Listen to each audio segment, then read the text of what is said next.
Et la personne moyenne se dit « Oh, je suis un très bon élève et je vais tout faire moi-même » et une équipe de joueurs de rugby te roule dessus. Et toi tu dis « Oh, il ne joue pas équitablement ». Mais c'est toi qui joues de manière stupide. Tu devrais avoir une équipe. Tu devrais avoir des comptables, des avocats et des banquiers. Et tu te dis « Ce n'est pas le jeu que j'ai envie de jouer, donc ne joue pas à ce jeu tout simplement ». Donc ce que je dis aux jeunes, c'est que...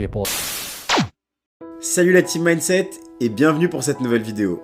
Aujourd'hui, comme tu l'as compris, on va parler de finances personnelles, d'argent et donc de Robert Kiyosaki. Si tu ne connais pas Robert Kiyosaki, c'est donc l'auteur de nombreux best-sellers dont le principal, Père riche, Père pauvre, a littéralement fait un carton dans le monde entier. C'est donc un gourou de finances personnelles, de la liberté financière et de l'indépendance économique. Il va donc te donner dans cette vidéo des conseils pour pouvoir devenir riche. Si tu me découvres grâce à cette vidéo, je m'appelle Almansour Diallo, je suis entrepreneur et fondateur d'une société de chauffeurs privés présente dans toute l'Europe qui s'appelle Naveco.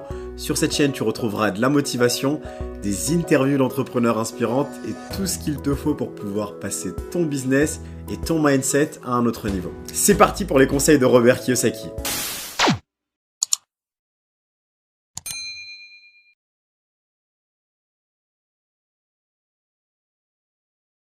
Ne dis pas aux gens ce que tu sais, laisse-les rester pauvres. Mais vous savez, malheureusement, les pauvres seront toujours parmi nous, parce que ça commence ici. C'est dans leurs paroles, vous savez, et les paroles deviennent réalité. Mais quand ils disent « je ne peux pas me le permettre » ou « je ne peux pas faire ci, je ne peux pas faire ça », ils deviennent ce qu'ils disent.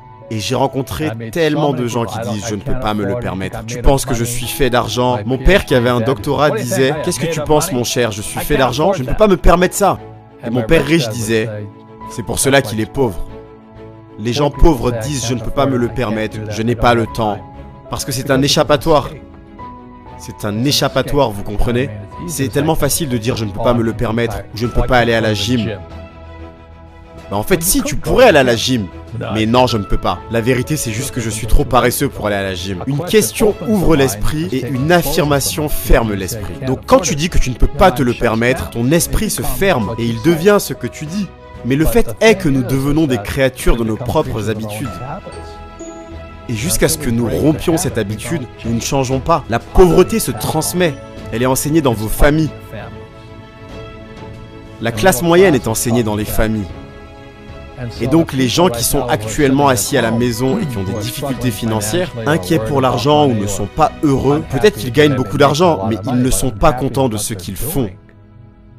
On te l'a probablement appris. Tu sais que ton super ego t'a été appris. Trouve un job, travaille dur ou tu ne seras jamais riche. Ou être riche, c'est mal. Si tu es pauvre, tu seras toujours pauvre. Tout comme la plupart des athlètes professionnels. Vous savez, ils gagnent des millions de dollars. Et 65% sont en faillite 5 ans plus tard. C'est parce qu'ils viennent de familles pauvres. Et maintenant, si tu le leur dis, ils vont être très énervés contre toi. Ils vont te dire, ce n'est pas le cas, c'est de la faute des riches. Vous m'avez arnaqué, le gouvernement m'a arnaqué. Mais malheureusement, cela est transmis génétiquement. C'est ce qui est effrayant. Nous devons changer ce que nous enseignons à nos enfants. Alors je me souviens avoir levé la main lorsque j'avais 9 ans. J'ai parlé à ma professeure de primaire et je lui ai demandé quand est-ce qu'on va apprendre à propos de l'argent. Et elle m'a dit, l'amour de l'argent est la racine du mal. Nous n'enseignons pas l'argent à l'école. Et j'ai demandé pourquoi. Mais elle n'avait pas de réponse et elle s'est énervée. Et elle m'a dit, va demander à ton père. C'est mon boss. Mon père était en effet le chef de l'enseignement de l'école. Il avait un doctorat, tous ces trucs-là. Je suis rentré à la maison et je lui ai demandé pourquoi est-ce que nous n'apprenons rien sur l'argent à l'école. Et il m'a regardé et il m'a dit parce que le gouvernement ne nous laisse pas le faire. Le gouvernement nous dit ce que nous pouvons enseigner et ce que nous ne pouvons pas. Et j'ai pensé que c'était étrange. Et j'ai dit, mais nous n'allons pas à l'école pour apprendre à propos de l'argent? Et il a dit non. Nous allons à l'école pour apprendre à avoir un job. Et j'ai dit oui, mais tu as un job pour gagner de l'argent. Et il m'a dit non, tu es censé juste avoir un job. Et j'ai dit non, non, non, non, non. Le but d'un job, ce n'est pas de gagner de l'argent. Et il m'a dit oui, tu as raison. J'ai dit donc pourquoi est-ce que je n'apprends pas tout simplement à propos de l'argent? Je peux très bien sauter l'étape du job, tu sais. Et cela l'a frustré, il m'a dit écoute, si tu veux apprendre à propos de l'argent, pourquoi est-ce que tu ne demanderais pas au père de ton meilleur ami? Il a dit parce que le père de Mike est un entrepreneur. Et je lui ai dit, mais toi tu es quoi? Et il a dit, je suis un employé du gouvernement. Et j'ai dit, oh, c'est quoi la différence? Il m'a dit la différence c'est qu'un entrepreneur doit être éduqué à propos de l'argent ou il ne sera pas entrepreneur longtemps. Et il m'a dit un employé ne doit pas avoir de connaissances à propos de l'argent, car le gouvernement ou son entreprise va prendre soin de lui. Mon père riche m'a dit je vais t'apprendre l'argent à une condition. Et cette condition c'est qu'il ne me payerait jamais. Il m'a dit à partir du moment où je vais te payer, tu vas penser comme un employé. Et il m'a dit c'est un piège. Les entrepreneurs travaillent gratuitement. Et là j'ai 9 ans, mon cerveau va exploser. Et il m'a dit tu ne devras jamais souhaiter avoir de salaire, tu comprends petit? J'ai dit ok, je comprends. Et j'ai demandé donc comment est-ce que je gagne de l'argent? Et il m'a dit c'est ce que les entrepreneurs recherchent. Et il m'a dit c'est comme un chat qui suit sa queue. Donc comment est-ce que j'apprends à propos de l'argent? Donc il a juste sorti un plateau de Monopoly, donc j'allais travailler gratuitement et ramasser les mégots de cigarettes. Il avait des hôtels et des restaurants que j'allais nettoyer et faire toutes ces tâches. Et en grandissant, j'ai commencé à travailler dans les bureaux, dans le marketing et la comptabilité.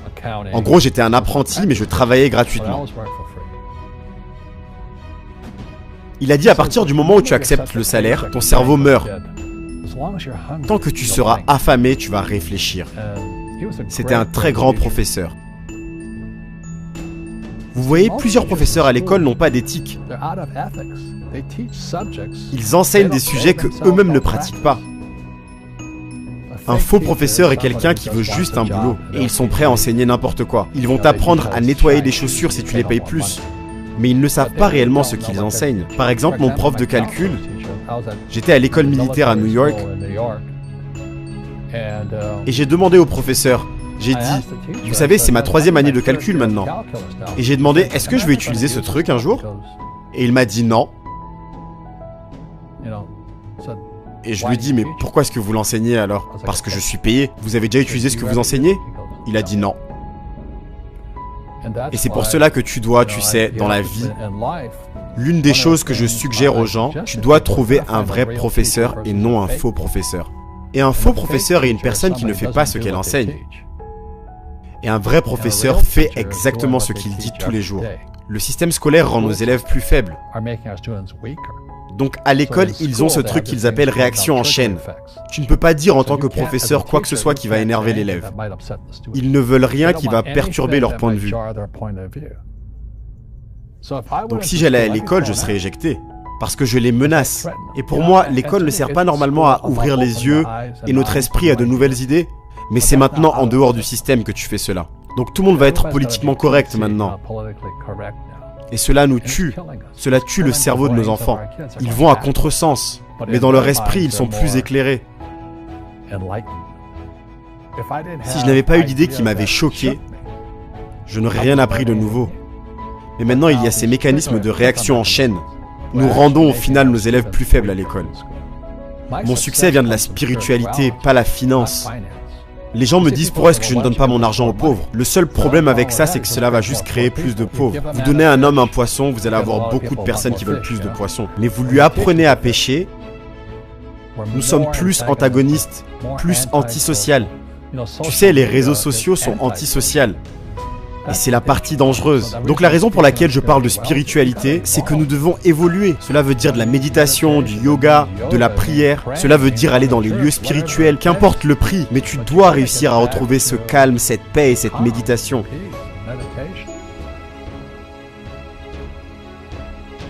La seule manière dont l'être humain évolue, c'est à travers l'urgence. Et une grosse urgence arrive. Comme nous le savons tous, nos banques nous ont arnaqués de manière immense. C'est juste une bande d'escrocs. Je ne sais même pas comment ils arrivent à vivre avec leur conscience. Mais tu sais, les banquiers détournent des milliers de milliards et ils ont des bonus en milliards. Personne ne va en prison. Et c'est le mal de notre société. Donc c'est pour cela que j'écris à propos de l'éducation financière. C'est comme du self-defense. C'est comme prendre des cours de judo contre notre propre gouvernement et notre propre système bancaire et Wall Street. Et les gens qui ont peur de faire des erreurs comme ils nous l'apprennent à l'école, ils ne grandiront jamais. Parce que dans la spiritualité, il y a le bon et le mauvais. Il y a du vrai et il y a du faux. Il y a des hauts et il y a des bas. La majorité des gens ne veulent pas avoir raison, ils veulent juste être positifs. Mais tu ne peux pas avoir cela, ce n'est pas la réalité. Chaque fois que j'ai échoué, je me suis dit, ok, qu'est-ce que j'ai appris ? Et la personne moyenne, la raison pour laquelle elle est pauvre, c'est qu'elle n'a pas échoué. Tu sais, ils jouent tellement la sécurité qu'ils n'ont fait aucune erreur, comme on leur a appris à l'école. Ce qui veut dire qu'ils n'apprennent rien. C'est pour cela que le système scolaire est actuellement fondamentalement corrompu. Il est contre l'éducation. Il dit ne fais pas d'erreur et ne demande pas d'aide. Et si je n'avais pas demandé d'aide, je n'aurais pas eu mes comptables, mes avocats, mes banquiers et tout ça. Je me lance dans des business comme des équipes de rugby. Vous savez, boum, boum. Et on botte des fesses. Et la personne moyenne se dit « Oh, je suis un très bon élève et je vais tout faire moi-même » et une équipe de joueurs de rugby te roule dessus. Et toi, tu dis « Oh, il ne joue pas équitablement ». Mais c'est toi qui joues de manière stupide. Tu devrais avoir une équipe. Tu devrais avoir des comptables, des avocats et des banquiers. Et tu te dis « Ce n'est pas le jeu que j'ai envie de jouer, donc ne joue pas à ce jeu, tout simplement. » Donc ce que je dis aux jeunes, c'est que vous devez trouver votre propre jeu. Merci d'avoir regardé cette vidéo jusqu'à la fin. Indique-moi dans les commentaires lesquels des conseils de Robert Kiyosaki a eu le plus d'impact sur toi et comment est-ce que tu vas les appliquer. Partage cette vidéo là tout de suite à une personne qui a besoin de la voir. N'oublie pas de réaliser aujourd'hui quelque chose qui te rapproche de tes rêves et comme tu le sais déjà, on avance ensemble.